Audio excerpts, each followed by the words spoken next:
Totoo nga pala yung sabi ng mga magulang natin dati. Mahirap kumita ng pera. Kaya naman, lagi nilang paalala, anak, mag-aral ka ng mabuti.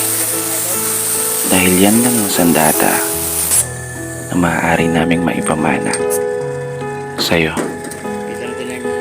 Isang sandata na magagamit mo sa mga panahong wala na kami sa tabi mo.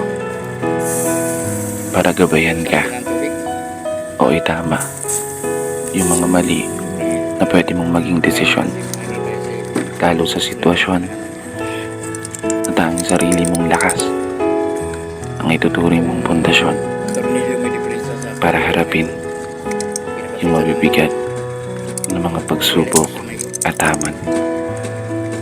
Tama talaga kayo. Tama lahat ng mga sinabi nyo. Eto na po yun. Ako, laban sa mundo. Ako, para sa pangarap ko. Di ko may tatanggi. Minsan ko na rin hiniling ang mabilis na paglaki.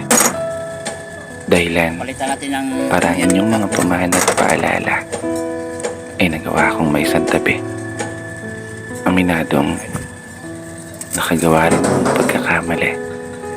Mga pagkakataong hindi na sana nasayang kung natutunan kong humindi. Mga daan na pinili kong lakaran kahit salungat sa kakayahan ng mga binti. Kaya heto yung anak nyo. Patuloy na nagpapawi. Patuloy na nagpapakasakali. Pati yung cross Sana gawin. pumupor ang kapalaran. Habang dala-dala ang inyong mga pangaral. Isang pamana Tama ba yung na bitbit ko sa araw-araw. gawin? Hindi ako sigurado kung gagana yung mga plano. Ang tanging alam ko lang, magagawa ko itong may panalo.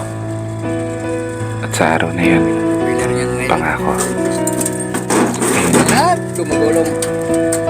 sa araw na yun, Okay. So dito na yung Nabawi video ko ako. ngayon. maraming salamat sa sandata niyong ipinamana. Yan. Dito na nagtatapos. Kaya isang pagpupugay Maingay siya.